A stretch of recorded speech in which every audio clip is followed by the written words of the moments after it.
Hot అంశాలపై debate news బెంచ్కి స్వాగతం. రాష్ట్రంలో తాజాగా జరుగుతున్న పరిణామాలు, వాటి వెనకాల ఉన్న వాస్తవాలు మాట్లాడింది ప్రస్తుతం మనతో పాటు ఉన్నారు లక్ష్మణ్, రాజకీయ విశ్లేషకులు. నమస్తే అండి. నమస్తే. ఈవేళ జగన్మోహన్ రెడ్డి మరొకసారి హైకోర్టులో పిటిషన్ వేశారు. తనకి ఏదైతే ప్రతిపక్ష హోదా ఇవ్వాలని గతంలో పిటిషన్ వేసినప్పుడు అప్పట్లో న్యాయమూర్తి ఎదుట ప్రభుత్వం ఏం వాదించిందంటే ఇది ఆల్రెడీ ఒక లేఖని స్పీకర్కి రాశారు, స్పీకర్ పరిశీలిస్తున్నారని చెప్పారు. అయితే అక్టోబర్ 2వ తారీఖున స్పీకర్ దాన్ని రిజెక్ట్ చేస్తూ రూలింగ్ ఇచ్చారు కాబట్టి ఆ రూలింగ్కి వ్యతిరేకంగా తనకి అక్కడ ఉన్నటువంటిది మొత్తం 4 పార్టీలే, 3 పార్టీలు అధికారంలో ఉన్నాయి కాబట్టి ఇంకా ఉన్నది నేను ఒక్కడమే కాబట్టి ప్రతిపక్షంగా మాకు హోదా ఇవ్వండి అన్నట్టు ఈ 10% అనేటటువంటి పాయింట్ ఏదైతే ఉందో అది రాజ్యాంగంలో లేదు, సంప్రదాయం మాత్రమే కాబట్టి నాకు అవకాశం ఇవ్వండి అన్నటువంటి పాయింట్ అడుగుతూ హైకోర్టుకు వెళ్ళారు. లేదంటే కనుక 60 రోజుల పాటు అటెండ్ కాకపోతే వాళ్ళని శాంతం అనర్హుల్ని చేస్తామని ఇంకో పక్కన అయ్యన్న పాత్రుడు, రఘురామకృష్ణరాజు ఆల్రెడీ వార్నింగ్లు ఇస్తున్నారు. దీన్ని ఎలా చూడాలి?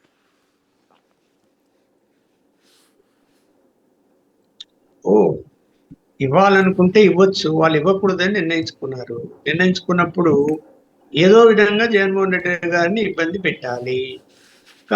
కాబట్టి రకరకాల మార్గాలు వెతుక్కుంటూ ఒకవైపు ఏమో మీరు అసెంబ్లీకి రండి, మీకు ముందు సీట్ ఇస్తాము, మీకు మాట్లాడడానికి అవకాశం ఇస్తాము అని చెప్పి ప్రేమగా పిలుస్తున్నారు. కానీ వచ్చిన తర్వాత ఏం చెయ్యాలి అనే దాని మీద కూడా వాళ్ళకు క్లారిటీతోనే ఉన్నారు. వాళ్ళు అంటే ఏదో విధంగా ఆయన్ను అవమానపరచాలనేటువంటి దురుద్దేశమే తప్ప మంచి ఉద్దేశం అయితే కనిపించడం లేదు. అది ఆయనకు కూడా అర్థమైంది, జగన్మోహన్ రెడ్డికి కూడా. కాకపోతే ఏంటంటే ఇంకా వాళ్ళు వినప్పుడు వేరే మార్గం లేదు, కోర్టును ఆశ్రయించడం తప్ప. మరి కోర్టు ఇప్పుడు ఏంటంటే రాజ్యాంగంలో లేదని కాదు, రాజ్యాంగంలో సెక్షన్లో ఏముందంటే ఎవరైనా సరే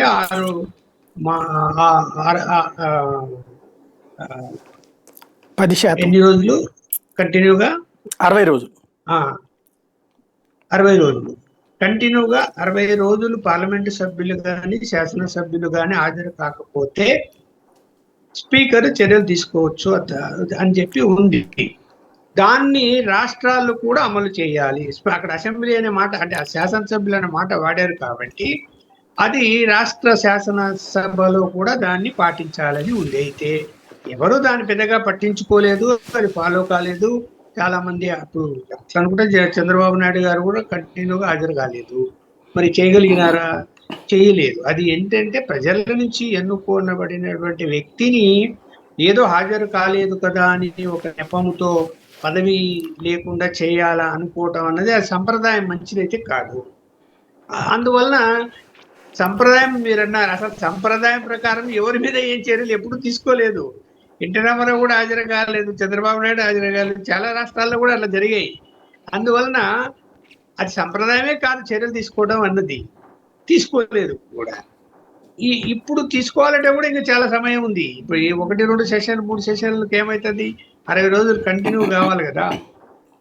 చర్యలు తీసుకోవాలంటే ఇక్కడ ఏంటంటే స్పీకర్కు అక్కడ విచక్షణ రహితంగా తను నిర్ణయాలు తీసుకోవచ్చు అన్నది పొందుపరిచి ఉంది. కాబట్టి కోర్టు స్పీకర్ను శాసించలేదు, స్పీకర్కి అడ్వైజ్ చేయగలుగుతుందేమో. కానీ ఇప్పుడు చూస్తున్నాం కదా తెలంగాణలో ఏం చేయగలిగింది కోర్టు? స్పీకర్గా అడ్వైజ్ చేసింది అంతే. మీరు చర్యలు తీసుకోండి, ఇన్ని నెలల లోపల తీసుకుంటే బాగుంటుంది అని చెప్పగలుగుతారు తప్ప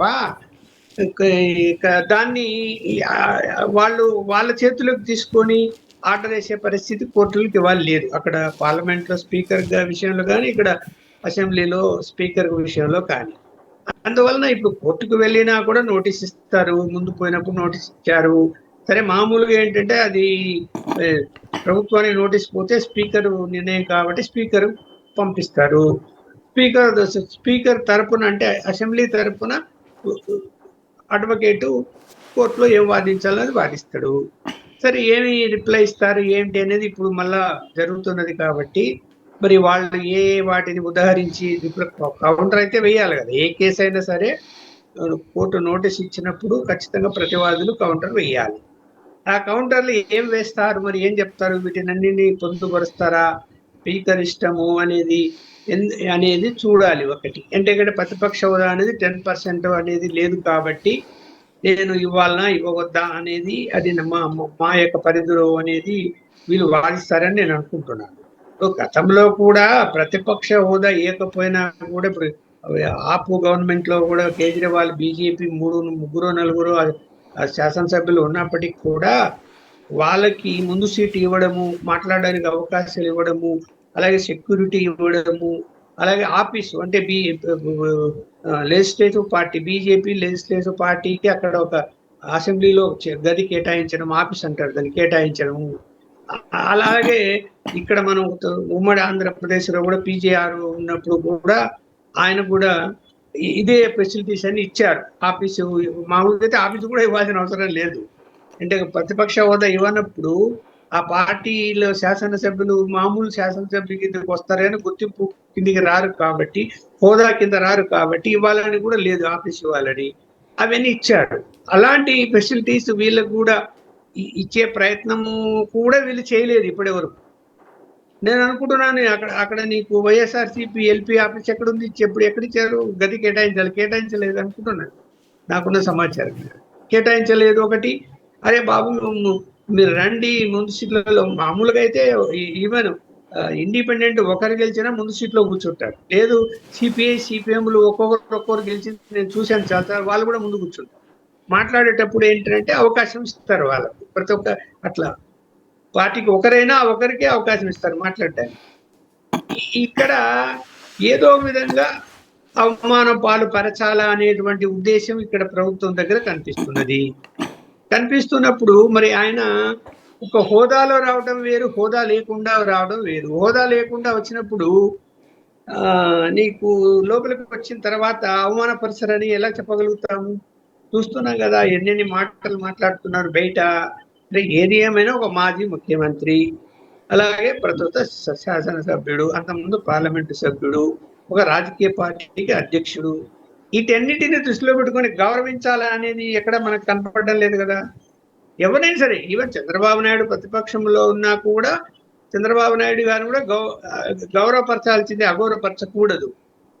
అక్కడ హోదాలు ఉన్నాయి, హోదా కన్నా గౌరవం ఇవ్వాలి, వ్యక్తిగతంగా పక్కన పెట్టాలి. ఈ రాజకీయాలు ఏమైపోయినాయంటే ఇవాళ ఒకరికొకరు గౌరవించుకోవడం లేదు. కుటుంబంలో వాళ్ళని కూడా బయటికి తీసుకొచ్చి విమర్శలు చేయటము, సంబంధం లేని విషయాలని మాట్లాడటము, అవమానం పాలు చేయటము, ఇవన్నీ జరుగుతున్నాయి. కాబట్టి నిజంగా నేనైతే అనుకుంటున్నా జగన్మోహన్ రెడ్డి గారు ఒకవేళ హాజరు అయినా కూడా, అంటే ప్రతిపక్ష హోదాతో సంబంధం లేకుండా తను మామూలుగా 11 మంది హాజరైనా కూడా ఆయన టార్గెట్ చెయ్యరని ఎట్లా చెప్పగలుగుతాం మనం? చేసి తీస్తారు, టార్గెట్ చేసి తీస్తారు, అన్ని విషయాలు ప్రస్తావన చేస్తారు. ఇప్పుడు చూడు, ఆయన లేకున్నా, ఆ 10 మంది లేకున్నా కూడా ఏమన్నా అసెంబ్లీలో ఒక ఇంపార్టెంట్ చర్చ జరుగుతూ ఉంటే దాని గురించి మాట్లాడతారా? మళ్ళీ జగన్మోహన్ రెడ్డి విషయము, వివేకానంద రెడ్డి హత్య విషయాలు, ఇవన్నీ తీసుకొస్తారా? తీసుకొస్తున్నారు కదా. అంటే నీకు అక్కడ కక్ష కనిపిస్తున్నది కదా. ఆ కక్ష ధోరణి ఉన్నప్పుడు వచ్చినా కూడా ఖచ్చితంగా అంతకంటే ఎక్కువ 4 గింతలు మాట్లాడతారు, ఈలలు కేకలేస్తారు, అవమానపరుస్తారని అయితే నేనైతే అనుకుంటున్నా. సాఫీకి అయితే జరగనివ్వరని అనుకుంటున్నా. మళ్ళీ అతని బయటికి పోయేటట్టు చేస్తారు తప్ప, అంత గౌరవించి ప్రతిపక్షము ఇదిగో సబ్జెక్టులు ఉన్నాయి మాట్లాడండి, మీరు మేమేమన్నా తప్పు చేస్తుంటే మీరు చెప్పండి అని చెప్పి, అది హుందాతనంతో అలా ఉండాలి ఏదైనా ప్రభుత్వంలో ఉన్నటువంటి రాజకీయ పార్టీ. ఇవాళ ఆ హుందాతనం కనపడడం లేదు. రైట్. అంటే అది పబ్లిక్కి తెలియాలి అంటే ఆయన ఇప్పుడు చంద్రబాబు నాయుడు గారు ఓడిపోయాక కూడా సభకు వచ్చాక అక్కడ వీళ్ళు అవహేళన చేయడం ఇవన్నీ చూశారు పబ్లిక్. అక్కడ చివరికి తన భార్యను అన్నారు అన్నటువంటి పాయింట్ని చెప్పి ఆయన వెళ్ళారు. అట్లాంటిది అప్పుడు ఆయనకి సింపతి వచ్చింది. వీళ్ళు అట్లా కాకుండా నేను అసలు సభకే వెళ్ళను, వెళ్తే అవమానిస్తారని చెప్పడం పబ్లిక్ యాక్సెప్ట్ చేస్తారా? పబ్లిక్ యాక్సెప్ట్ చేయదు. ఎందుకంటే కళ్ళారా చూస్తే దాన్ని పబ్లిక్ యాక్సెప్ట్ చేయడం వేరు, వీళ్ళు ఊహించి మాట్లాడుతున్నారు, ఎందుకు అలా జరుగుతుంది అనేది కూడా డిస్కషన్ వస్తుంది. కాకపోతే ఏంటంటే వీళ్ళు హాజరు కావాలి. ఇప్పుడు ప్రజాస్వామ్య వ్యవస్థలో ఓటర్లు ఎన్నుకుంది నిన్ను శాసనసభ్యుడిగా దేనికి? సమస్యలు పరిష్కరించడానికి, నియోజకవర్గం అభివృద్ధి చేయడానికి. దానికి ఫోరం ఏది? అసెంబ్లీనే కదా. ప్రభుత్వం నిర్లక్ష్యం చేస్తుంది. అది ఎక్కడ ప్రశ్నించాలి? అసెంబ్లీలో ప్రశ్నించాలి. ప్రశ్నిస్తే దాన్ని అందరూ చూస్తారు. అరే ప్రజలందరికీ తెలిసిపోయింది, మనము ప్రభుత్వం తరఫున మనం ఇవి చేయటం లేదు, వాళ్ళు ప్రశ్నిస్తున్నారు కాబట్టి చేయాలనుకుని అక్కడ సమాధానం చెప్తారు. ఇదిగో ఇన్ని రోజుల్లో చేస్తాము, లేకపోతే ఇంత ఇంత ఇంత ఇదో ఈ ప్రాబ్లం ఉంది, ఇవన్నీ చెప్తారు. మీకు అసలు పోకనే ఉంటే ఆ 11 నియోజకవర్గాల యొక్క ప్రజల మనోభావాలు దెబ్బతీసినట్టే కదా మీరు అటెండ్ కాకపోతే. మీరు మీ మీ మీ నియోజకవర్గాల అభివృద్ధి గురించి అధికార పార్టీలో ఉన్నా కూడా, ఈవెన్ బీజేపీ వాళ్ళు కూడా అసెంబ్లీలో చూస్తున్నాము, వాళ్ళ నియోజకవర్గాల సమస్యలను ప్రభుత్వం అధికారులు పట్టించుకోవడం లేదని ప్రతిపక్ష సభ్యులు అడిగినట్టు అడుగుతున్నారు. వాళ్ళే అడుగుతున్నప్పుడు మీరు పోయి అడగాలనేది మీకు ఉండాలి కదా. ఒకవే జగన్మోహన్ రెడ్డిని టార్గెట్ చేస్తారు కాబట్టి ఒకవేళ ఆయన అలా లోపలికి వెళ్ళి సంతకం పెట్టి బయటకు వచ్చిన మిగతా 10 మంది అయినా కూర్చొని ఖచ్చితంగా వాళ్ళ సమస్యలు ప్రస్తావించాలి. ప్రభుత్వంలో జరుగుతున్నటువంటి నిర్లక్ష్య ధోరణి కానీ, అక్రమాలు కానీ, అవినీతిని కానీ ప్రశ్నించాలి కదా. అవన్నీ వదిలేసి మేము అసెంబ్లీకే రాము అని మొండికేసుకోవడం కరెక్ట్ కాదు. ఇప్పుడు మళ్ళీ ఏమంటున్నారు, జగన్మోహన్ రెడ్డి గారు నేనేం మీరు పోవద్దని నేనేం చెప్పడం లేదు అన్నాడని రకరకాల వార్తలు వస్తున్నాయి. వీళ్ళేదో అడిగినారని, ఏమండి ఇలా వెళ్ళకుంటే ఎలా, మా సమస్యలు ఎట్లా పరిష్కారం అవుతాయి, మనం వెళ్తేనే కదా అని చెప్పి మాట్లాడుతున్నారు. అడిగారు అని, అడిగినప్పుడు ఆ మాట అన్నారని అంటున్నారు. మరి ఎందుకు పంపలే? ఇప్పుడు నిన్న పంపలేదు, ఈ రోజు పంపలేదు, మనం పంపలేదు. మళ్ళీ ఈ రోజు కూడా ఒక మీటింగ్ జరిగింది. జగన్మోహన్ రెడ్డి గారు అందరిని కూర్చోబెట్టుకుని ఏదో మాట్లాడారు. సరే, కొన్ని విషయాలు బయటకు వచ్చినా కొన్ని విషయాలు బయటికి అప్పుడే రావనుకోండి, ఏం డిస్కస్ చేస్తున్నారని. ఇంకా ఊరికి రూమర్స్ కూడా వస్తున్నాయి, అందరు రాజీనామాలు చేస్తే ఏంటి రాజీనామాలు చేసి సాధించేది చెప్పండి. ఇప్పుడు రాజీనామాలు చేస్తే ఎలక్షన్ ఎలా జరుపుతారు అన్నది నేను చెప్పక్కర్లే. మనం చూసాం పులివెందుల్లో ఎలా జరుపు, మొత్తం పోలీస్ బందోబస్తు పెట్టి రీసైక్లింగ్ చేసుకొని తెలుగుదేశం మెజారిటీ అని చెప్తున్నారు. అది అందరికీ తెలుసు. అక్కడ ఎవరు ఓటింగ్కే పోలేదు. తెలుగుదేశానికి కూడా మీరే ఓట్లు వేశారు. ఎందుకు అంటే 90% దాటితే కనుక మళ్ళీ రీపోలింగ్ వస్తుందని చెప్పి కొన్ని ఓట్లు తెలుగుదేశానికి కూడా మీరే వేశారు. రీసైక్లింగ్ చేసే వాళ్ళే వేశారు. వైసీపీ మరి ఇట్లా రాజకీయాలు చేస్తూ ఉంటే రేపొద్దున మీరు మళ్ళీ ఎలక్షన్, మీరు అనవసరంగా ఎలక్షన్స్ పోతే రాజీనామా చేసి అధికార పార్టీ వాళ్ళు ఊరుకుంటారండి. తెలుగుదేశం వాళ్ళు ఇవాళ పోలీసులు ఎలా తయారైనారు చూస్తున్నాం కదా. ఎవరు అధికారంలో ఉంటే వాళ్ళు ఏం చెప్తే చేసే పరిస్థితుల్లో ఉన్నారు తప్ప న్యాయము, చట్టము, పద్ధతి ఇవన్నీ ఫాలో అవుతున్నారా? ఎంతమంది అవుతున్నారు? కావడం లేదు కదా. రైట్. ఇవాళ జగన్ ఇట్లాగా సభకి వెళ్ళట్లేదు కాబట్టి రేపు పొద్దున అనర్హత వేటు వేస్తారేమో అన్నటువంటి భయంతో ఎమ్మెల్యే చీలిపోయి తెలుగుదేశానికి మద్దతు ప్రకటించే అవకాశం ఉంటుంది. ఇలా అడిగారు అన్న మాట వచ్చింది కాబట్టి. అంటే ఇప్పుడు 60 రోజులు అంటే మళ్ళా మార్చిలో, ఫిబ్రవరిలో బడ్జెట్ సమావేశాలు కూడా అయితే తప్ప కావు 60 రోజులు. ఇంకా సమయం ఉంది చాలా. కాకపోతే ఏంటంటే ఇప్పుడు మనం 60 రోజులు దాటితే మనకు అనర్హత ఏది పడుతుంది అనేది వాళ్ళ మనసులో ఉన్నప్పటికీ దానికంటే మించిన వేరే అంశాలు ఉన్నాయి. ఏమున్నాయి అంటే, ఏమో వాళ్ళ పార్టీ పరిస్థితి ఏంటి, ఒకవేళ జగన్మోహన్ రెడ్డి గారికి ఏదైనా మళ్ళీ జైలుకి వెళ్ళే పరిస్థితి వస్తే మన పరిస్థితి ఏంటి, మనం ఏం చేయాలి మనము అని చెప్పి చాలా మంది బీజేపీ టచ్ లోకి పోయిన మాట వాస్తవం. నో డౌట్ బీజేపీ టచ్ లో ఉన్నారు. బీజేపీ టచ్ లో ఎమ్మెల్సీలు ఉన్నారు, ఎమ్మెల్యేలు ఉన్నారు. తెలుగుదేశం వాళ్ళు ఎలాగో రానివ్వరు కాబట్టి ప్రయోజనం లేదు. పోయినా కూడా అక్కడ మళ్ళీ మనం బయట ఉండాల్సిందే, మనకేం విలువ ఇవ్వరు అనేది నిర్ణయించుకున్నారు. ఈ డిస్కషన్ జరుగుతున్నప్పుడు బీజేపీ అవకాశం కోసం ఎదురు చూస్తున్నది. మన పోతుల సునీతను ఎందుకు తీసుకున్నారు కాబట్టి ఈ అవకాశం కోసం బీజేపీ కూడా ఎదురు చూస్తున్నది. వస్తే రాని. వాళ్ళకి కావాల్సింది ఏంటి? 2 ప్రాంతీయ పార్టీలు అంటే పవన్ కళ్యాణ్ అంటే వాళ్ళతో ఉన్నాడు కాబట్టి దాని గురించి ఇప్పుడేం ఆలోచించదలుచుకోలేదు. వాళ్ళు ఆలోచిస్తుంది 2 పార్టీలు, జగన్మోహన్ రెడ్డి, చంద్రబాబు నాయుడు గారు. ఇద్దట్లో ఎవరో ఒకరు ముందు బలహీనపడాలి. అప్పటి వరకు మనం ఎదగలేము ఇక్కడ. కాబట్టి ఇప్పుడు అవకాశం దొరికింది, జగన్మోహన్ రెడ్డిని బలహీనపరుస్తాము అనేటువంటి ధోరణిలో ఇవాళ బీజేపీ వ్యూహం నడుస్తుంది. అలాంటి పరిస్థితుల్లో తెలుగుదేశం దాన్ని అవకాశంగా తీసుకోకుండా ఎలా ఉంటుంది? తీసుకుంటుంది. ఇప్పుడు చూడండి ఎంత నిస్సిగ్గుగా మన ఆ యొక్క పులివెందుల్లో ఎవరిని అడిగినా అక్కడ ఆ ఊరికి వెళ్ళి నేను ఓటింగ్కే పోలేదు, మేము అసలు ఓట్లే వేయలేదు. పక్క జిల్లాల వాళ్ళు వచ్చి క్యూలో నిలబడుకొని రీసైక్లింగ్ చేశారు. లోపల ఉన్నటువంటి పోలింగ్ సిబ్బంది కూడా నోరు మూసుకొని పడి ఉన్నారు. మొత్తం బయటంతా పోలీసు వాళ్ళు. మామూలుగా ఎవడైనా ఒకవేళ ఓటేయాలని వచ్చినవాడే ఇంటికి పంపించినారు. ఇట్లా ఇట్లా అంత అంత దౌర్జన్యకరమైన విధానానికి వెళ్ళినప్పుడు తట్టుకొని నేను తట్టుకోలేము అనే పరిస్థితి వస్తుంది కదా. ఎమ్మెల్యేలు కూడా ఆలోచిస్తారు కదా, మనం తట్టుకోగలుగుతామా రేపు అని. అందుకని వాళ్ళు పదవులు పోగొట్టుకోవడానికి ఇష్టపడడం లేదు. ఒకటి మీరు అన్నట్టు, మరి ఈయన మన మాట వినటం లేదు, మీరు పోవద్దు అంటున్నాడు అని ఒకటి బలంగా పడింది. మరి వెళితే ఏంటి అన్నది ఇప్పుడు ఆయన కూడా ఆలోచిస్తున్నట్టు సమాచారం ఉంది నాకైతే. పంపిస్తే ఎలా ఉంటది, ఒకవేళ నేను ఒక రోజు పైన సంతకం పెట్టి వచ్చిన ఎలా ఉంటది. ఇప్పుడు ఈ సెషన్ లో రారు, నెక్స్ట్ సెషన్ లో ఏమైనా మళ్ళీ శీతాకాల సమావేశాల్లో ఏదైనా ఒక నిర్ణయం తీసుకోవచ్చు అనేది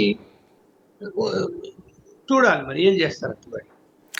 పులివెందులలో జగన్ రాజీనామా చేస్తాడు, మీకు దమ్ముంటే చెప్పండి, అక్కడ ఎన్నికల్లో పోటీ చేసి గెలవని నమ్మకం ఉంటే అంటున్నారు వాళ్ళ పార్టీకి సంబంధించిన ఎమ్మెల్సీ తలసిల రఘురాం. అలాగా ఎన్నికల్లో అటు తెలుగుదేశం పార్టీ ఏమన్నా ఆయన అనర్హత వేటు వేసినో లేకపోతే ఆయన చేత రాజీనామా చేస్తే అక్కడ పోటీ చేసి తెలుగుదేశం జగన్ని ఓడిస్తుంది అన్నటువంటిది నమ్మకం వద్దా? ఒకటి ఏంటంటే ఎలక్షన్ కమిషన్ బలహీనంగా బలహీనంగా అంటే చూచి చూడనట్టు వ్యవహరించిన పోలీస్ వ్యవస్థ మొత్తము అధికార పార్టీకి అనుకూలంగా, అంటే గవర్నమెంట్కి అనుకూలంగా ఉంటే జగన్మోహన్ రెడ్డి కాదు ఎవరినైనా ఓడించవచ్చు. పరిస్థితులు అలా ఉంటాయి. ఇప్పుడు ఏంటంటే ఫ్యాక్షన్ ఉన్నటువంటి ప్రాంతం అది. ప్రతి ఊర్లో 2 గ్రూపులు ఉంటాయి. ఇక్కడ గొడవలు జరుగుతున్నాయి అంటే మళ్ళా కేసు, ఇప్పుడు వాళ్ళంతా ఫ్యాక్షన్లు అనుభవించి కేసులు పెట్టించుకొని కోర్టులు చుట్టూ తిరిగి జైల్లో పాలయ్యి హత్యలు జరిగి ఇప్పుడున్నటువంటి జనరేషన్ కూడా విసుగొచ్చి ఉన్నారు ఫ్యాక్షన్ మీద. అందుకని ఫ్యాక్షన్ తగ్గింది. అలాంటప్పుడు మళ్ళీ పోయి వాళ్ళతో గొడవలు పెట్టుకోవాలి, మనం ఛాలెంజ్ చేస్తూ జగన్మోహన్ రెడ్డి మనం అని చెప్పి వివరావేశంతో మనం పోలింగ్ కేంద్రాలు పోదాం, ఓట్లు వేద్దాము అనేటువంటిది తగ్గింది. అందువల్ల మన దెబ్బతిన్నారు. లేకుంటే పులోమని వచ్చేసి క్యూలో నిలబడింది పొద్దున్నే. రాలేదు కదా, రాలేదంటే అర్థమేమి, మనకెందుకు ఈ గొడవలు, మళ్ళీ అక్కడికి వెళ్ళి ఏం కేసులు పెడతారో మన మీద. తప్పకుండా ఒక బాంబు పడింది అనుకో, కావాలని వాళ్ళే బాంబు వేసి మన మీద బాంబు కేసులు పెట్టారు అనుకోండి, ఇవన్నీ ఆలోచిస్తారు. అక్కడ కేసులు ఎందుకు పెట్టించుకోవాలా, మనకేం అవసరం ఉంది అని. అందువలన అప్పుడే ఆనాటి కాలం వేరు. ఆ రోజు రాజశేఖర రెడ్డి గారు అండ బ్రహ్మాండంగా ఉండేది. కేసులు పెట్టినా ఏం పెట్టినా సరే మేము తెగిస్తామని చెప్పి బాంబులు వేసినా సరే అని పోయేవాళ్ళు. ఇప్పుడు అలాంటి పరిస్థితి లేదు. జనంలో కూడా మార్పు వచ్చింది. ఇప్పుడు వాటర్ ఫెసిలిటీ కూడా రాజశేఖర రెడ్డి పుణ్యమా అని పులివెందుల కాలువ నీళ్లు వచ్చి మంచిగా పంటలు పండుతున్నాయి, పిల్లలు వెళ్ళి బయట చదువుకుంటున్నారు, మంచిగా చదివించుకుంటున్నారు. వాతావరణం మారినప్పుడు ఒకటే మొన్నటిదే ఎగ్జాంపుల్ చెప్తున్నా. మొన్న ఎగ్జామ్ ఎందుకు ఓటర్లు పోలేదు చెప్పండి. ఓటర్లు గుంపులు పోయి నిలబడితే ఎన్నికెట్టా పంపిస్తారు? అందరిని ఎలా చెక్ చేస్తారు? ఎవరో ఒకరు పోయారు అనుకోండి, ఎన్నిక పంపించేసారు. 20 మంది పోయారు అనుకోండి, పంపలేదు. పోలీసులు కూడా ఏం పంపలేదు. గొడవ అవుతుంది ఇక్కడ. అందువలన అంత సీన్ ఇక్కడ లేనప్పుడు జగన్మోహన్ రెడ్డిని కూడా ఓడించేదానికి అన్ని వ్యూహాలు పన్నుతారు. పన్నినప్పుడు ఎలా గెలుస్తాడు? ఆయనైనా ఇబ్బంది పడతాడు కదా. జనరల్ ఎలక్షన్స్ వేరు. జనరల్ ఎలక్షన్స్ లో పోలీసులు అంత కాన్సన్ట్రేషన్ చేయడానికి అంత బలం ఉండదు, పోలీసు బలగం ఉండదు. ఒక కానిస్టేబుల్ ఉంటే సరి, వానికి తుపాకీ కూడా ఉండదు, లాఠీ పట్టుకుని నిలబడతాడు. వాడిని చూసి ఎవరు భయపడతారు? కాబట్టి అప్పుడు ఆ పరిస్థితి వేరు. ఇప్పుడు అట్లా కాదు కదా. ప్రతి పోలింగ్ ఏమి చేయాలో అన్ని చేస్తారు, దారుల్లో అడ్డం పెడతారు, అన్ని చేస్తారు. ఇప్పుడు వాళ్ళు ఇంతకుముందు గతంలో అలా చేశారు కాబట్టి అంతకంటే ఎక్కువ మేము చేస్తామంటారు వీళ్ళు. ఎందుకంటే ఎంత దారుణం అండి. మొన్న పోలీసులు కనీసం ఒక కేసు అన్న బుక్ చేసినారు చెప్పండి? చేయలే కదా. ఒక్క కేసు అన్న బుక్ చేసినారా ఎక్కడన్నా? 4-5 పోలింగ్ కేంద్రాల్లో అన్ని చోట్ల రీసైక్లింగ్ జరిగింది కదా. ఒక్క కేసు కూడా లేదు కదా, ఒక కంప్లైంట్ కూడా లేదు కదా. అది పరిస్థితి. అందువలన ఆయన ఎందుకైనా, నేనైతే నా సలహా అయితే ఒకటి, ఆయన అసెంబ్లీకి వెళ్ళాలి, 60 రోజులు దాటకుండా చూసుకోవాలి, తన 10 మంది శాసనసభ్యులు కూడా నిలుపుకోవాలి తప్ప ఈ ఇట్లాంటి ఆలోచనలు చేసి పోనే పోకండి 60 రోజులు అయిపోయి అనర్హత వేటి వేని సింపతి వస్తుంది, ఎన్నికల్లో మనకు సింపతి వల్ల గెలవచ్చు అంటే అది ఎన్నికలు అలా జరుగుతాయి. అట్లా ఎలక్షన్ కమిషన్ అనుకుంటే 10 మంది ఒకేసారి రాజీనామా చేసిన 10 నియోజకవర్గాలు ఒకటే రోజు పోలింగ్ పెట్టకుండా 3 విడుదలగా పోలింగ్ పెట్టారు అనుకోండి, పోలీసులు మొత్తం వాళ్ళని అక్కడ ఎవరిని రాణిస్తారా? ఎంటబడరా? విలేజెస్ లో పోయి కావాలని రైళ్లు చేస్తారు, బయటికి రానికుండా భయపెట్టించేస్తారు. అది జరిగే పనే. అందువలన స్ట్రాటజీ చాలా ఇంపార్టెంట్ ఎలక్షన్స్ టైంలో రాజకీయ పార్టీలకు. ఇప్పుడు వాళ్ళకి ఎన్ని చెప్పినా తెలుగుదేశానికి బీజేపీ అండ ఉంది. బీజేపీ కూడా ఏం ఆలోచిస్తున్నది, జగన్మోహన్ రెడ్డి బలహీనపడాలని. మేము చెప్పాము ఎన్నికల ముందు, చంద్రబాబు నాయుడు వద్దయ్యా నువ్వురా పొత్తు పెట్టుకో ఇన్ని సీట్లని ఇవ్వు అంటే వద్దని తిరస్కరించాడు. కాబట్టి ఇప్పుడు మనం ఇతన్ని నెత్తిన పెట్టుకున్నాం చంద్రబాబు నాయుడు గారిని. ఇంకా జగన్మోహన్ రెడ్డి నెత్తిన పెట్టుకోవాల్సిన అవసరం ఏముంది? నువ్వు బలహీన పడాల్సిందే, నీ వాళ్ళందరూ మా వైపు రావాల్సిందే అని ఆలోచిస్తారా లేదా? అదే జరుగుతున్నది ఇప్పుడు. రైట్. తాజాగా ఇప్పుడు ఒక డిజిటల్ బుక్ అంటే రెడ్ బుక్ అని లోకేష్ పెట్టారు కాబట్టి ఇప్పుడు డిజిటల్ బుక్ అని చెప్పి ఇటు రివర్స్లో తీసుకొచ్చారు జగన్మోహన్ రెడ్డి. ఎవరెవరైతే ఇబ్బందులు పడుతున్నారో వాళ్ళందరూ కూడా అందులో మెన్షన్ చేయండి, రేపు పొద్దున మనం అధికారంలోకి వచ్చాక వాళ్ళ సంగతి తేలుస్తాం, ఇళ్లల్లో ఉన్న రిటైర్ అయినా సరే వదిలిపెట్టే ప్రసక్తి లేదు అన్నట్టునే హెచ్చరికలు జారీ చేశారు. దాన్ని ఎలా చూడాలి? ఇప్పుడు జగన్మోహన్ రెడ్డి గారికి మొన్న జెడ్పీపీ ఎన్నికల విషయంలో తనకు అర్థమైంది, తనకు కూడా ఫ్యాక్ట్ తెలుసు, అర్థమైపోయింది. జనము జగన్ మీద అభిమానం ఉంటే కట్టల కొద్ది వచ్చి నిలబడి ఓట్లు వేసి ఉండాలా, రాలేదు అంటే భయపడుతున్నారు. సో వాళ్ళందరికీ ధైర్యం ఇవ్వాలి, అండగా మేము ఉన్నాము అన్నది వాళ్ళకు కలగాలి అనేటువంటి ఉద్దేశంతో అయ్యా మళ్ళా మనకి అధికారంలోకి వచ్చి తీరుతాము, అప్పుడు మనం ఈ డిజిటల్ బుక్లోకి మీరు అన్ని ఎంటర్ చేయండి, ఎవరికి ఏమేమి అన్యాయాలు జరిగాయో మనం వచ్చిన తర్వాత సప్త సముద్రాల అవతలు ఉన్నాడు ఈడ్చుకొని వచ్చి వాళ్ళ మీద చర్యలు తీసుకుంటాము అని వాళ్ళకి ధైర్యం ఇవ్వడానికి చెప్తున్నాడు. కానీ ఎంతమంది నమ్ముతారు, ఎంతమంది నమ్మరు, అసలు మళ్ళీ అధికారులకు వస్తాడా రాడా, ఇవన్నీ కూడా చర్చ. రేపు పొద్దున కేసులో జైలుకి వెళ్తే మళ్ళీ అధికారులకు వచ్చేది ఏముంటుంది ఇంకా. అందువలన 6 నెలల లోపల 2-3 కేసుల్లో తీర్పులు వస్తాయని అంటున్నారు. ఇది పాత కేసులు 12 సంవత్సరాల కిందట ఉన్నటువంటి కేసు. అదే జరిగితే ఇబ్బంది పడతాడా లేదా అనేది కూడా ఆలోచిస్తున్నారు ప్రజలు, నేను చెప్పడం కాదు, ప్రజలు అక్కడ అందరూ ఆలోచిస్తున్నారు, ఏం జరుగుతుందో ఏమో అని. ఆయన చుట్టూ ఉన్న వాళ్ళు కూడా ఆలోచిస్తున్నారు. అందువలన పరిణామాలు అన్నది ఒక 3-4 నెలల తర్వాత కొద్దిగా మా రాజకీయ పరిణామాలు మారుతాయేమో అని నేను అంటే రైట్. తాజాగా ఏదైతే ఈ పీపీపీ మెడికల్ కళాశాలలు పీపీపీ ఇవ్వడాన్ని తప్పుపడుతూ వైసీపీ ఆందోళనలు చేస్తుంటే, పీపీపీ అంటే ఏంటో తెలియదేమో, ప్రైవేట్ కాదు అది, పబ్లిక్ పార్టిసిపేషన్ ఉండేటటువంటిది. కొంతకాలం ఒక 30 ఏళ్ళు 33 ఏళ్ళు వాళ్ళు అట్టి పెట్టుకుని అంతా బాగు చేసేసి ఆ తర్వాత ఇచ్చేస్తారు మనకి. అట్లాగా ఆస్తి మన చేతిలోది అవుతుంది, నిర్వహణ ప్రైవేట్ వాళ్ళు చేయడం వల్ల బాగుంటుంది, అసలు దేశం కానీ ప్రపంచంలో బాగుపడేదే పీపీపీ వల్ల అన్నటువంటిది చంద్రబాబు గారు తాజాగా అసెంబ్లీ వేదికగా చెప్తోంది. దాన్ని ఏమంటారు? ఇప్పుడు రోడ్లు వేస్తున్నారు, బ్రిడ్జీలు కడుతున్నారు, లేకపోతే ఇంకో ఏదో భవనాలు కడుతున్నారు పీపీపీ కింద, లేదా రైల్వే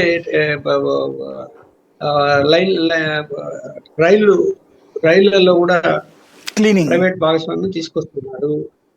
ఇవన్నీ కూడా ప్రభుత్వం నడపలేని పరిస్థితుల్లో ప్రైవేట్ రంగం వాళ్ళు వస్తే వాళ్ళు ఇన్వెస్ట్మెంట్ పెడతారు కాబట్టి వేగంగా అభివృద్ధి చెందుతుంది అన్నది మంచి కాన్సెప్ట్. అది ఇప్పుడు అభివృద్ధి చెందుతున్నది కూడా. మన దేశవ్యాప్తంగా మనం పరిశీలించినప్పుడు ఎక్కడ ఫెయిల్యూర్ అనేది జరగడం లేదు, మెయింటెనెన్స్ అంతా వాళ్ళు చేస్తారు.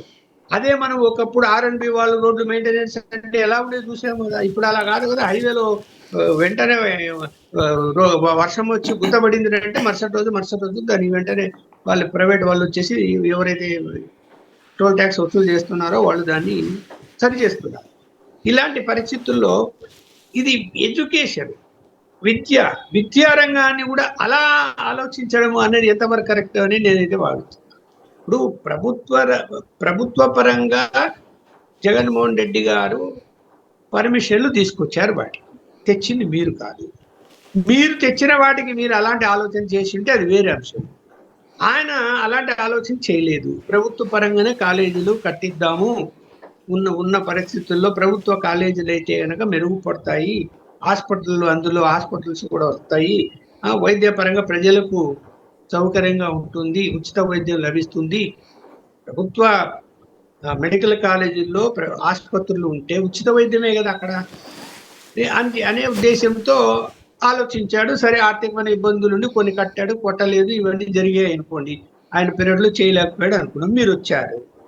మీరు వచ్చిన తర్వాత ఇప్పుడు వీళ్ళేంటి, ప్రైవేట్ రంగం వాళ్ళు వస్తే మీరు అన్నట్టు కొంతకాలం అయిన పీరియడ్ వరకే వాళ్ళకి ఇస్తాము, దాని తర్వాత మళ్ళీ ప్రభుత్వానికి అప్పగిస్తా అంటే 30 ఏళ్ళ 30 ఏళ్ళలో లేకపోతే 35 ఏళ్ళలో తర్వాత ఎవరుంటారు? ఈ ప్రభుత్వం, ఇప్పుడు ఉండే రాజకీయ నాయకులందరూ అప్పుడు ఉంటారా? మనమంతా ఉంటాం అప్పుడు పరిస్థితులు ఎలా ఉంటాయో ఎవరికైనా తెలుసా? ఇప్పుడు పరిస్థితులు చూడాలి. ఇప్పుడు మీరు అలా ప్రైవేట్ భాగస్వామ్యానికి అప్పగిస్తే వాడు వచ్చి కర్ర పెట్టుకొని అక్కడ కూర్చొని వాడు ఖచ్చితంగా వాడు ఈ ఫీజులు ఆ ఫీజులు అని వేసి వాడు వసూలు చేస్తాడు. దాన్ని నువ్వు ఆపగలుగుతావా? అసలు మీ పర్సెంటేజ్ ఎంత? ప్రభుత్వ పర్సెంటేజ్ అందులో 10%, 51%? అది ఇంకా క్లారిటీ ఇవ్వడం లేదు వాళ్ళు. వాళ్ళ పర్సెంటేజ్ ప్రైవేట్ రంగం నుంచి వచ్చే వాళ్ళది ఎక్కువ ఉంటుంది. వాడు ఇన్వెస్ట్మెంట్ పెడతాడు.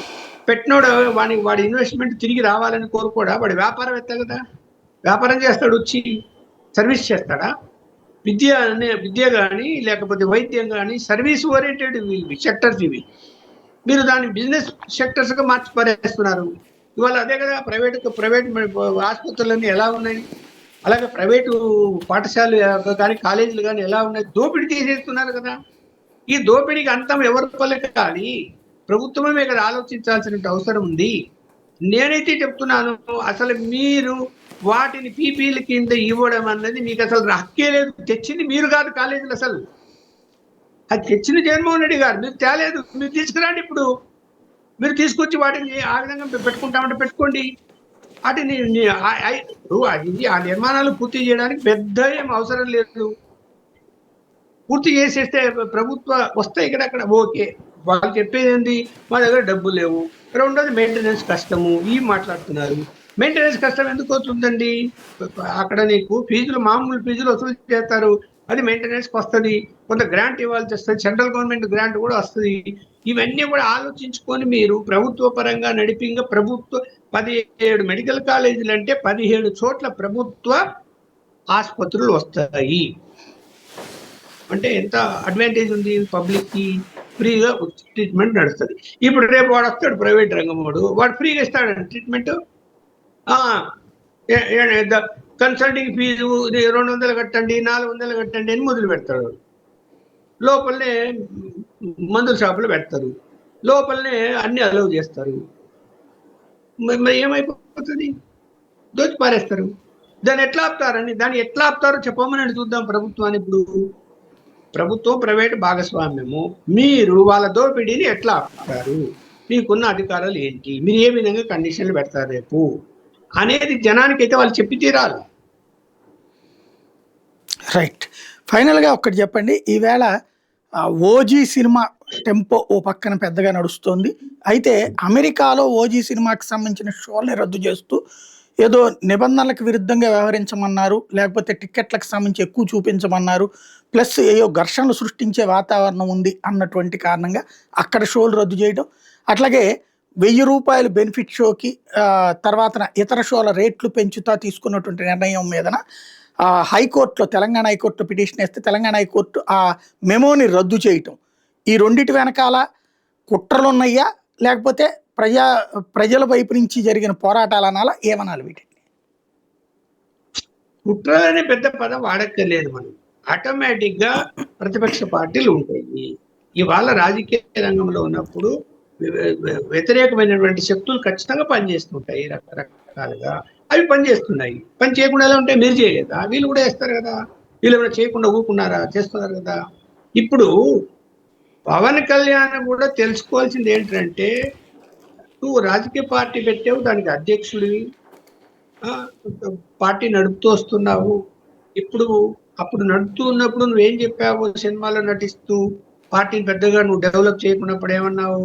నాకు ఆర్థికంగా నాకు లాభాలు వచ్చేది ఏది లేదు, నేను సినిమాలో నటిస్తేనే నాకు డబ్బులు వస్తాయి, అది కూడా నేను పార్టీకి అలాగే పేదలకు ఖర్చు పెడుతున్నా అని చెప్పావు.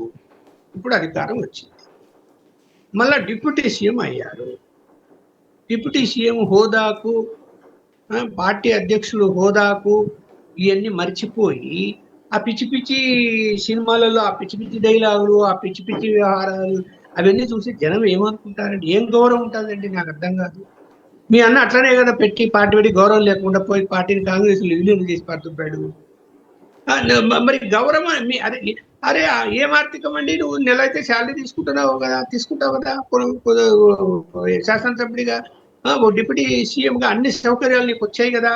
నువ్వు హైదరాబాద్కు విజయవాడకు వారానికి 4 సార్లు హెలికాప్టర్లు తిరుగుతున్నావు కదా, ప్రైవేట్ విమానాల్లో తిరుగుతున్నావు కదా, ఇన్ని హోదాలు వచ్చాయి కదా. వచ్చినప్పుడు పార్టీని పటిష్టపరుచుకో. పార్టీకి నీకు చందాలు ఇయ్యని వాళ్ళు ఉంటారా? బయట అధికారంలో ఉన్నారు కాబట్టి ఇస్తారు కదా. అభివృద్ధి చేసుకో పార్టీని. సినిమాల్లో నటించినప్పుడు పార్టీకి పెడతాడు. ఎవరికి పెట్టావో ఎక్కడ పెట్టావో ఎవరు తెలియదు. ఆ లెక్కలేం చెప్పలేదు ఎప్పుడైనా. ఆయన సినిమాలో ఎంత తీసుకుంటున్నారో కూడా ఎప్పుడైనా చెప్పాడా? ఊరిగా మాట్లాడుతున్నాడు అంతే. ఇప్పుడు మీరు ఒక హోదా వచ్చిందండి మీకు పోర్ట్ఫోలియోలు ఉన్నాయి, మీ చేతిలో మంచి పోర్ట్ఫోలియోలు ఉన్నాయి. మీరు సమాజానికి సేవ చేయాలనుకున్నప్పుడు హుందాగా ఉంటూ ఒక పదవిలో ఉంటూ సేవ చేయండి తప్ప ఈ ఓజీలు గిజీలు సినిమాలు తీసుకుని మళ్ళీ మీరు దానికి నీ సినిమా కాబట్టి నీ ప్రభుత్వం మళ్ళీ దానికి రేట్లు పెంచుతూ ఆర్డర్ ఇష్యూ చేయించుకోవడము ఎంత సిల్లిగా లేదు అది. తెలంగాణలో కోర్టు ఆపింది, ఆంధ్రలో కూడా కోర్టు ఆపుతుంది. చూడాలి, కోర్టులు ఆపాలి కూడా ఇట్లాంటి వాటికి. అరే 100 రూపాయల టికెట్ 1000 రూపాయలు చేయడం ఏంటండి? 200 టికెట్ 1500, 1600, 2000 బ్లాక్ లో అయితే ఇంకా ఎక్కువ అమ్ముతూ ఏంటండి ఇది? అది 4 రోజులు చూస్తారా అయిపోయా, నీ అభిమానులు వస్తారా అయిపోయా. అంటే ఇక్కడ బేసిక్ గా అందరూ అన్ని సినిమాలకి కూడా అట్లాగే రేట్లు పెంచుతున్నాం, అట్లాగే పవన్ కళ్యాణ్ సినిమాలకి తప్పించి ప్రత్యేకించి పవన్ కోసం ఏం పెంచలేదు అన్నది ఇటు ప్రభుత్వం వాదిస్తుంది, పవన్ అభిమానులు వాదిస్తుంటారు. ఇంకొకటి, సినిమాలు అనేటటువంటి దాన్ని అదే సినిమాలు చెయ్యకుండా వదిలేస్తే ఎట్లాగా, పార్టీని నడపాలంటే ఆ సినిమాల మీద వచ్చేటటువంటి ఆదాయంతోనే 10 మందికి సర్వీస్ చేస్తా వాళ్ళకి వీళ్ళకి డబ్బులు ఇవ్వడము, చందాలు ఇవ్వడము, పేదలకు పంచడము, అట్లాగే కార్యకర్తలను చూసుకోవడం, ఇదంతా చేయగలుగుతున్నానని చెప్తున్నారు. ఎక్కడ కార్యకర్తలు చూసుకుంటారండి? సంవత్సరం నుంచి పార్టీ ఆఫీసులో మీరు ఎన్ని రోజులు కూర్చున్నారు? ఇప్పుడంటే ఈ 2-3 నెలల నుంచి ఏదో మార్పు కనిపిస్తుంది తప్ప సంవత్సరం కరెక్ట్గా సంవత్సరం వరకు మీ శాసనసభ్యులను కూర్చోబెట్టుకొని మీరు ఒక మీటింగ్ కూడా మొన్న పెట్టారు విశాఖపట్నం. మొన్న పెట్టారు మీరు సంవత్సరం తర్వాత. పార్టీ ఆఫీసులో చంద్రబాబు నాయుడు అప్పుడు పార్టీ ఆఫీసుకు పోతున్నాడు, లోకేష్ పోతున్నాడు, ఇంకా మిగతా వాళ్ళ మంత్రులు పోతున్నారు, రోజుకొకరు అక్కడ కూర్చుంటున్నారు. మీరు ఎంతమంది కూర్చుంటారండి పార్టీ ఆఫీసులో? కార్యకర్తలు పోతే అక్కడ మీరు ఎప్పుడు డోర్లు వేసి ఉంటాయి, అక్కడ ఎవరు ఉండరు. ఎవరితో అపాయింట్మెంట్లు అడిగితే ఫోన్ల మీద జవాబే చెప్పరు. నాగేంద్ర భాస్కర్ అపాయింట్మెంట్ కూడా దొరకడం లేదు కార్యకర్తలకు. ఉన్న మంత్రులు అందుబాటులో లేరు, ఎమ్మెల్యేలు అందుబాటులో లేరు. ఏమి పార్టీ పని నడుపుతున్నారు? ఏమి మీరు పార్టీ కార్యకర్తలు సాయం చేస్తున్నారో ఒకసారి లెక్కలు చెప్పండి చూద్దాం. మరి ఎంతవరకు చేశారు? పార్టీ ఫండ్స్ ఏం రాలేదా మీకు? పోనీ ఎట్లా కడుతున్నారు ఆఫీసు? ఎట్లా కడుతున్నారు మీరు హౌస్? ఇప్పుడు సినిమాలు గతంలో చాలా తీశారు మీరు, మంచిగా డబ్బులు వచ్చాయి.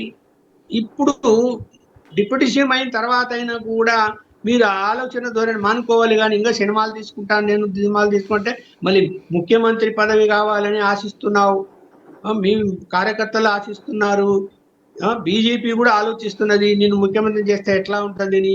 మంచి సపోర్ట్ ఉంది మీకు బీజేపీకి. కాపు సామాజిక వర్గం నుంచే సీఎం చేయాలనే లక్ష్యం ఉన్నారు. ఇవన్నీ రాజకీయంగా ఉపయోగించుకొని నువ్వు ఇంకా ప్రజాసేవ చేయడానికి ఒక డిప్యూటీ సీఎం గాను లేకపోతే మంత్రిగాను ప్రజాసేవ చేయడానికి ఎక్కువ అవకాశాలు ఉంటాయి. అసలు మీరు అది మరిచిపోయి మీరు జనానికి అందుబాటులోనే లేకుండా సంవత్సరం రోజులు గడిపారే. ఎవరికి అందుబాటులో ఉన్నారు చెప్పండి? ఊరికి మాట్లాడితే ఎట్లా? ఆయన. ఇప్పుడు మీరు అందుబాటులో ఉండండి. డబ్బులు డబ్బులు డబ్బులు అంటే ఏంటి డబ్బులు? సినిమాల్లో ఏమన్నా ఒక డిగ్నిఫైడ్ పాత్రలు పోషిస్తూ జనాన్ని రంజింపజేసేగా ఉందే చీప్గా, ఎంత చీప్గా ఏదో కొన్ని ఊరికే అట్లా టీవీలలో వస్తుంటాయి కదా యాడ్లు, చూడను కూడా, ఎవరి సినిమాలు చూడలేదు. అంత చీప్గా దిగజారిపోవడం ఏంటి? అంత చీప్గా ఎక్కడ సంప్రదాయాన్ని పాటించావు? సినిమాలో నేను మన ఏదో చూశాను, ఆమె ఎవరో అంటే ఆయన ప్రియురాలో లేకపోతే భార్యనో నాకు తెలియదు, అప్పుడు పెళ్ళిందో కాలేదు అంట సినిమాలో. ఆమె ఆ నది దగ్గర ఆ యొక్క కోనేరు దగ్గరికి అన్ని పూజాకార సామాన్లు తీసుకొని, దీపం తీసుకొని, మంచి సంప్రదాయ దీపం ధరించి ఆమె తీసుకొచ్చి కిందికి వస్తుంటే ఈయన టక్ చేసుకొని, ఒక ప్యాంట్ వేసుకొని టక్ చేసుకొని, ఈయన ఆమె వెనకమని కిందికి దిగి ఆ దీపాన్ని వెలిగించేదానికి సాయం చేస్తున్నట్టు చూశారు. అదే నీ సంప్రదాయం? అదే హిందూ సంప్రదాయం? మళ్ళీ మాట్లాడతావు కదా. ప్యాంట్ వేసుకొని షర్ట్ వేసుకొని ఆమె సంప్రదాయ దుస్తుల్లో ఉంటే నువ్వు ప్యాంట్ షర్ట్ వేసుకుంటే సంప్రదాయ దుస్తులు అవి కాదు కదా. మరి అదే అదే అట్లా అంటే ఎగ్జాంపుల్ చెప్తే ఇట్లాంటి చాలా ఉన్నాయంటే దాంట్లో ఆ సినిమాలు ఇంకా రకరకాలుగా. Right, thank you very much అండి. ఇది పరిస్థితి. ఓవరాల్గా జగన్ని అనర్హత వేటు వేయాలన్నది ఒక ప్రయత్నం. అదే సందర్భంలో తాజాగా జరుగుతున్నటువంటి పరిణామాలలో జగన్ అయితే రాజీనామా చేస్తాడా అంటే రాజీనామా చేస్తే కష్టం అన్నటువంటిది లక్ష్మణ్ గారు చెప్తున్నమాట.